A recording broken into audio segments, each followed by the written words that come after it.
What's going on, everybody? Dogman Dan here. We are in Warframe, and we are going to deal Melee 2.0 on the SCOLIAC whip. Sorry. Anyway, so what we know about this weapon is just a couple of things that I've talked about before. We know it's got a really good long range on it as a default because it is a whip. I think most people are aware that the jump attack will knock down enemies, and on the slam, it also does toxic damage, corrosive damage, I think, on the slam attack, but don't hold me. It's one of the two. I think it's toxic damage, to be honest, but and that's an innate on this weapon. Okay, when you're using it in normal attack, you actually can't be staggered, so that's kind of a cool thing. Somebody can't, the enemies can't stagger you, and you can hit multiple targets. For reference, this is a Mastery 6 level weapon built from the dojos, just so that way you are aware of it. Now in this one, it does have a V polarity, and we'll talk about that in a minute, but we're going to be using Coiling Viper on this. So the Coiling Viper mod has a couple stances, nothing too special. Whistling Wind is one we use most often. Tumbling King I hit once or twice. Spiral Cut, if you're watching for it, you'll see that, and that one's a really good one on this weapon. It just looks cool. I really hate these, I'm sorry. I just really hate these things. Those arc traps are just annoying. So, let's talk about this real quick here then. The basic stats on this weapon, okay? You're going to have an 8.3 impact, 8.3 puncture, slash is 38.5. Spin attack 118, leap attack 110, wall attack 220. Interesting. A good attack speed at 1.3. Critical is not really there, 1.5 times 5%, but you're going to whip through them anyway. You're going to slash them in half. Status is 15%, stamina of 12. I've got this thing set up this way on here. Impact 26.4, puncture 47.5, slash 308.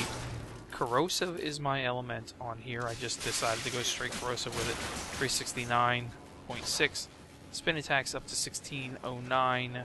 Leap attacks 1503. See, that wall attack is 3000. When you really run and slam this on a wall attack, it's awesome. Attack speed is at a 1.4 now.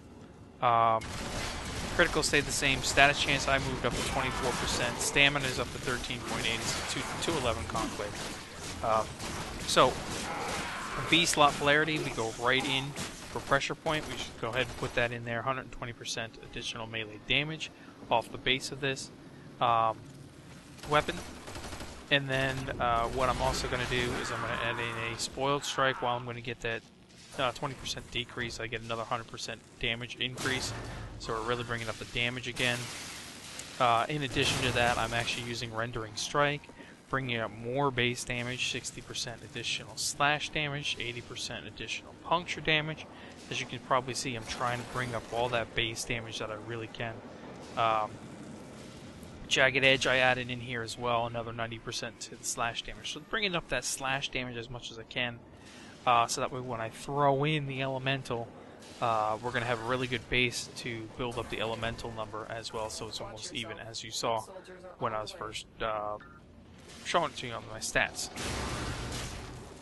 Okay, so now to offset, obviously we lost some speed, so I also add in a Fury mod on this. Just a straight Fury, I don't need Berserker, I go with a straight Fury.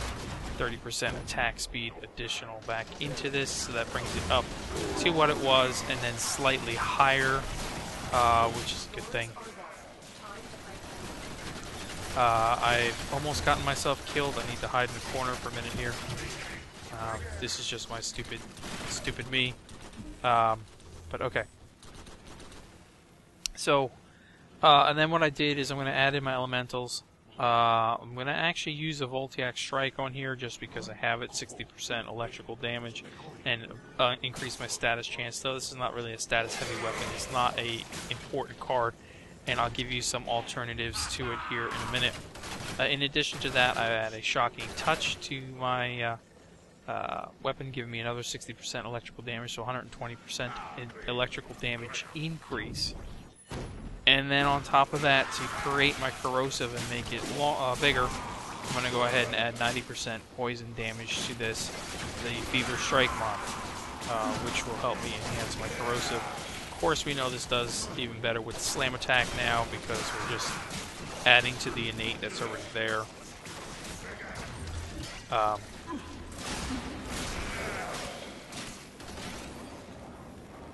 And you can see the damage that this thing does. That was that spinning air attack there. It's just a phenomenal weapon. If you have a chance to build this, this is probably the best whip in game out of all the whips that are there. So yeah, so we're going to add the Fever Strike, as I said. So that's going to give me my corrosive elemental with this one. And this is where I'm happy with it. That's all I need to make this weapon beautiful and perfect. I don't need to use charging on this at all in terms of channeling, just because this thing just whips so hard, as you can see, and it burns right through the enemies real quick. Close up, a lot of times you're not going to be able to hit the targets, so you want to try to get them far out, which you can see a little bit there. The colors. I did go with a red and green color, kind of a Christmassy color. I was asked to do that.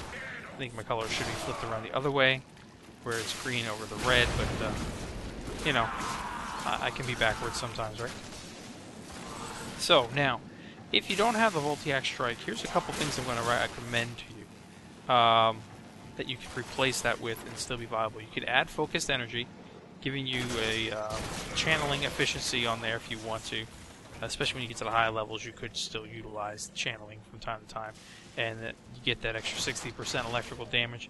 Now, if you don't have focused energy, you don't have Voltiac Strike, but you still have the Shocking Touch and the Fever Strike, what you could do is add in a Life Strike mod, just a basic Life Strike, to get some life steal out of there, even though you'll lose channeling efficiency. I think Life Strike will fit right in here perfectly, because you have a really good base damage to go with it. So when you hit them, you're going to pull that life out of there. Just be aware, of course, it does less channeling efficiency, so you'll use a lot more energy. But I think that one will fit in there just fine if you don't want to use the extra electricity mod to get the extra electricity.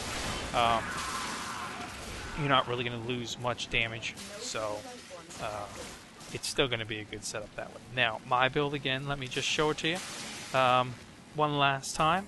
We're running out of here, so this is how I have it. Hopefully you enjoyed it. You know, let me know what you think. Share your thoughts with me.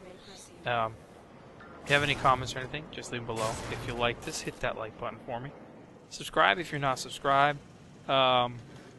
Share this with your friends anytime if you want to. And I'll catch you guys in next episodes.